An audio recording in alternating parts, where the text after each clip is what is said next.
Hola, muy buen día. Mi nombre es Abigail Alejo Siriaco. Soy alumna de la Universidad UNIT y hoy vengo a hablarles de la audiencia constitucional.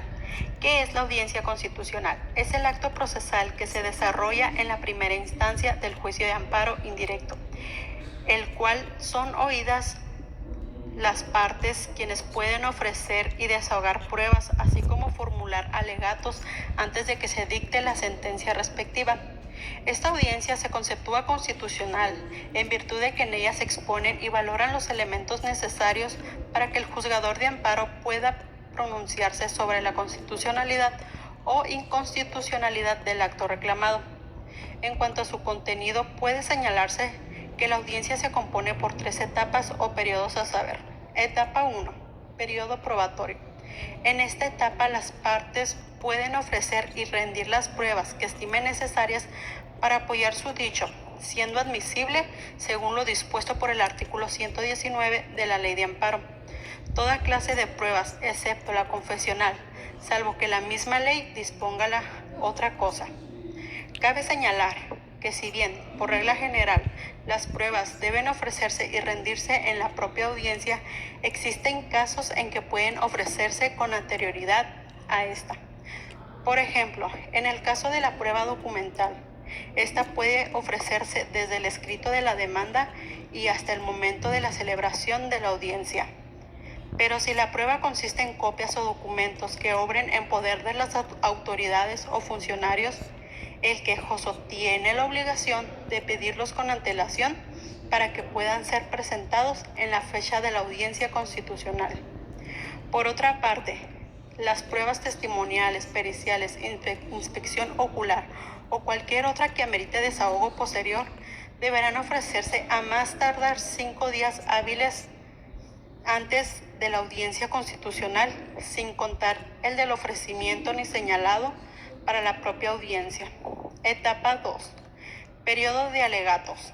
Finalizando el periodo probatorio, es decir, una vez que son ofrecidas, admitidas y desahogadas las pruebas, se reciben los alegatos de las partes y, en su caso, el pedimento del Ministerio Público. Los alegatos en sí son conclusiones de las partes en el proceso, en las cuales expresan argumentos para tratar de demostrar que les asiste la razón, de modo que se declaren fundadas sus pretensiones o, en caso, sus expresiones al dictarse sentencia.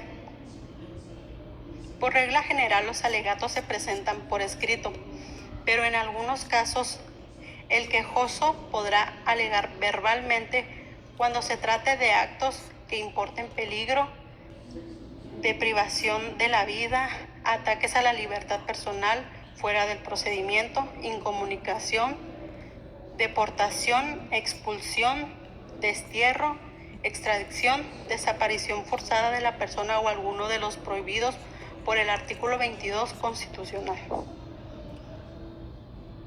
Etapa 3. Sentencia. Finalmente, la audiencia concluye con el dictado de la sentencia, en el cual el juez de distrito, después de valorar las pruebas y analizar los alegatos, así como todo lo expuesto por las partes en sus escritos iniciales, determina si el acto reclamado es o no constitucional y, en consecuencia, si amparan al quejoso o no. Desde el momento de la audiencia constitucional, en todos los casos, debe conformarse por las 3 etapas antes mencionadas. ¿Cuándo inicia la audiencia constitucional? De no existir prevención o cumplida esta, el órgano jurisdiccional admitirá la demanda, señalará día y hora para la audiencia constitucional, que se celebrará dentro de los 30 días siguientes, dispuesto en el artículo 115 de la Ley de Amparo. La audiencia debe iniciar a la hora fijada. En cuanto a la fecha, debe realizarse a la brevedad posible.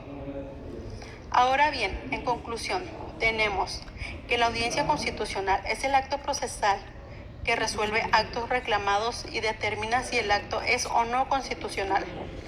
Sus etapas son 3.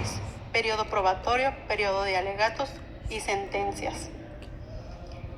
El amparo indirecto se fundamenta en el artículo 2 de la ley de amparo, que nos habla de los dos tipos de amparo que existen, uno de ellos indirecto, y en su artículo 107, que nos habla contra los actos que proceden, así como también en la Constitución en sus artículos 103 y 107.